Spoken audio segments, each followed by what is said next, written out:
Okay, so in the previous tutorial we have seen how we can play harvesting animations with respect to our worker instances, and now let's see how we can spawn a harvesting tool for this specific worker, right? Yeah, so we can start working on that thing maybe by creating a function from our worker within our worker base, right? So I'll close all the unnecessary tabs first, and let's create a function called maybe um, spawn harvesting tool, right? And as the input I'll take whether we are going to spawn it or not, right? And if we are going to spawn it, then simply what we have to do,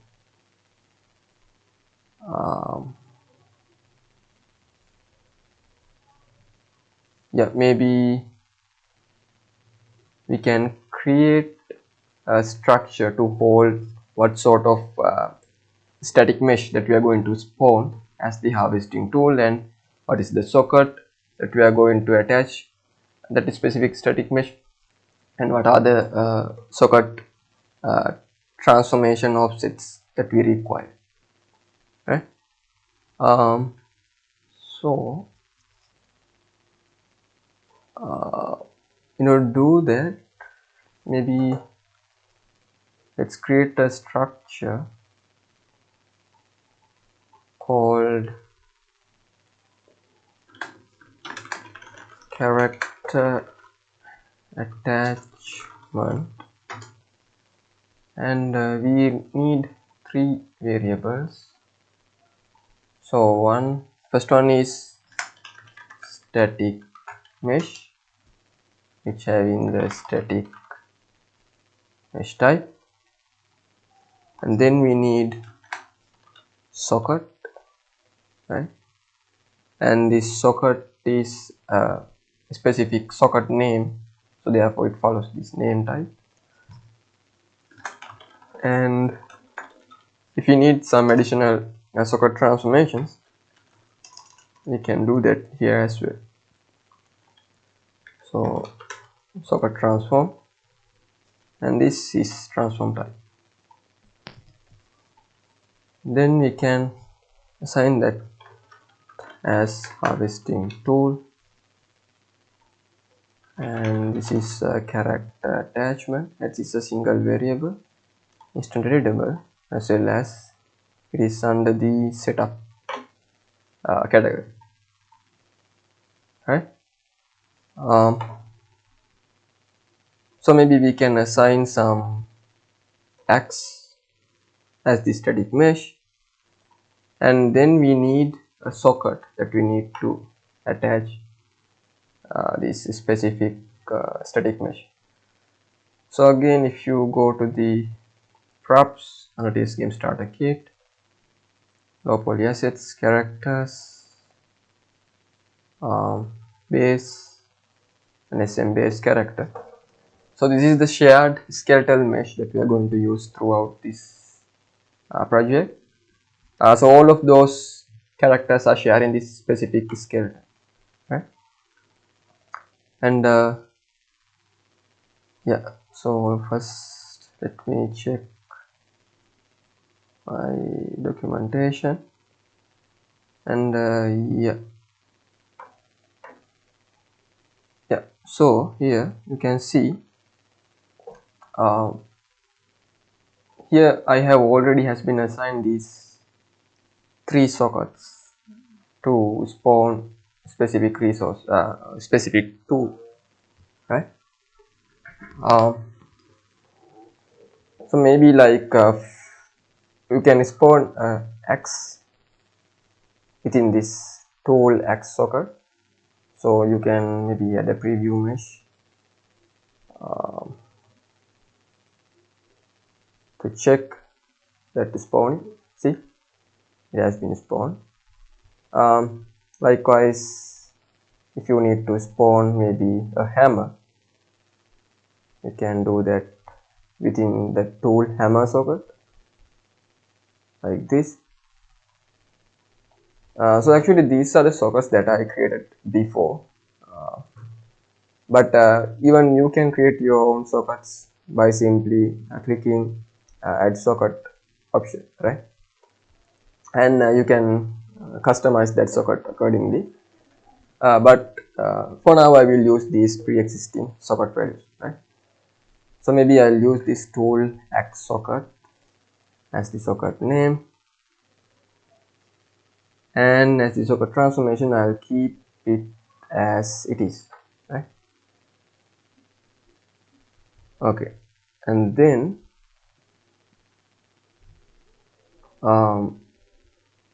we can actually spawn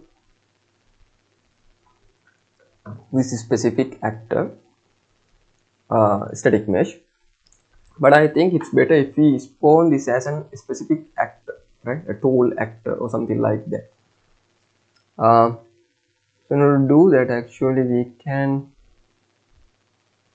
create a separate actor class under the base, and I'll name it as BP character attachment, right? So maybe this can be a harvesting tool, or maybe it can be a weapon, or it can be any sort of a item, right? And it has this static mesh. It should have this static mesh, right? Because you have to spawn something first. And maybe I will, for the demonstration purposes, I will use 1 meter cube, right? And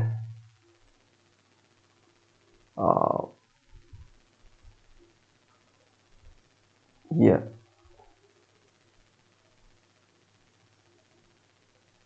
and maybe we can create a variable called custom static mesh to override this default static mesh. So this has static mesh type and instant editable, expose on spawn, and it comes to this setup category. So make sure to keep it as expose on spawn, otherwise you may not be able to access this specific variable within spawn actor function, right? So I will show that in the next step, but make sure to keep it as expose as spawn, expose on spawn, right?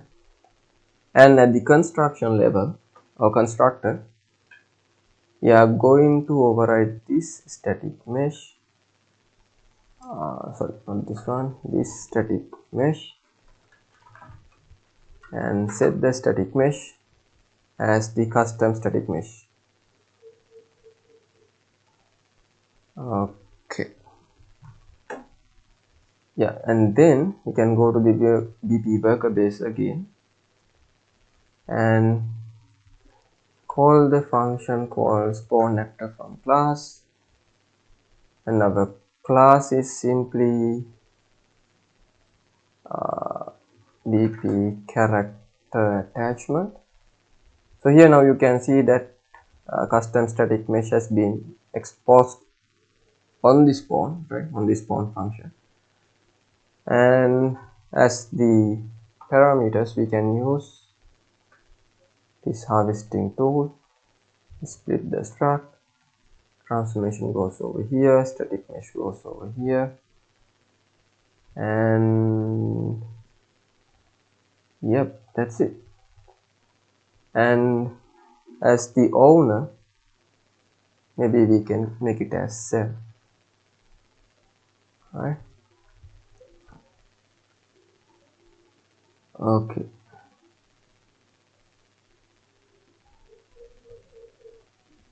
great. And then we can promote this to a variable called maybe yeah, maybe let's call it as harvesting tool reference, and then so then we can attach this harvesting tool to the actor component. So our actor is actually this mesh, which is the parent actor, and we have to attach this harvesting tool to this specific mesh with respect to this specific socket, right, under this specific socket. And I'll keep everything snapped to target, so the transformation values will be automatically resolved. And then make sure to set the static mesh as maybe, yeah, so it is attached, and yeah, I think, yeah, this should work. But actually later on we can disable this thing as well. So maybe let's say if we don't want to spawn this, or maybe let's say if you want to hide this thing, all you have to check if this is valid,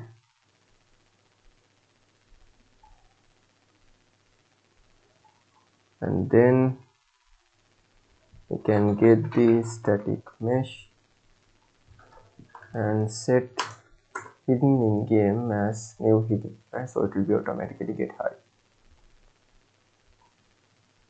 Okay, or maybe if you want, you can destroy the actor as well. It's up to you. Okay, and whenever we need to spawn it again, we don't need to double spawn the same actor, right? Because we hide the actor over here. So in order to prevent that, you have to check if this is valid. If this is not valid, yes, we have to spawn it again, and we have to set the hidden value as false, so it will be visible. And if it is already valid, we don't need to spawn it again. Instead of that, we have to simply make the hidden as false, so it will be again visible, right?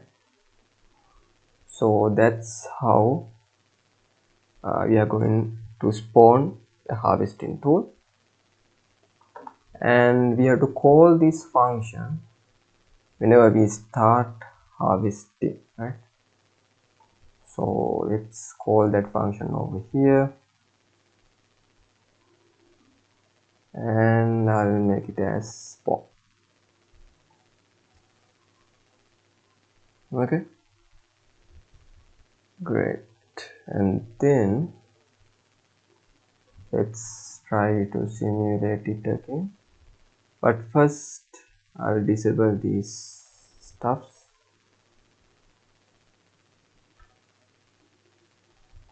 Okay, and let's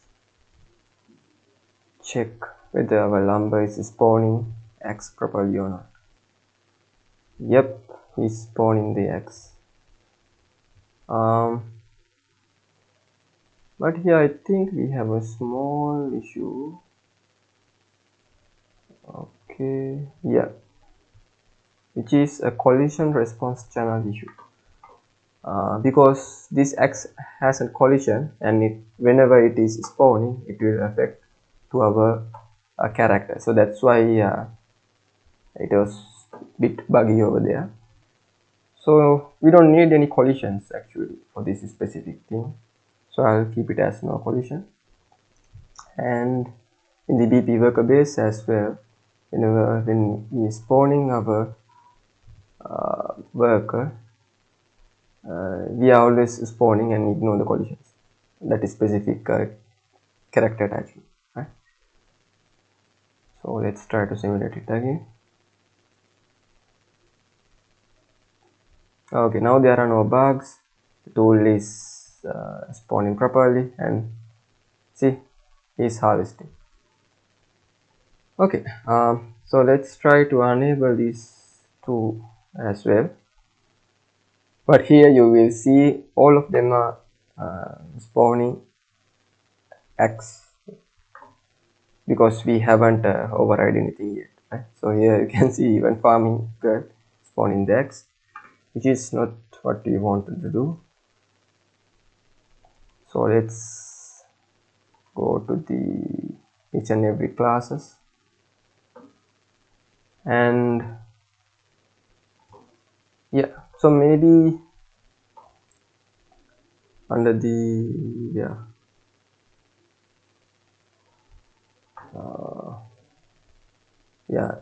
the setup, it should show me harvesting tool. So for the farming girl, I will use this empty basket, and the location actually should be this hand air socket, I believe. So then maybe let's try spawning that empty bucket over here.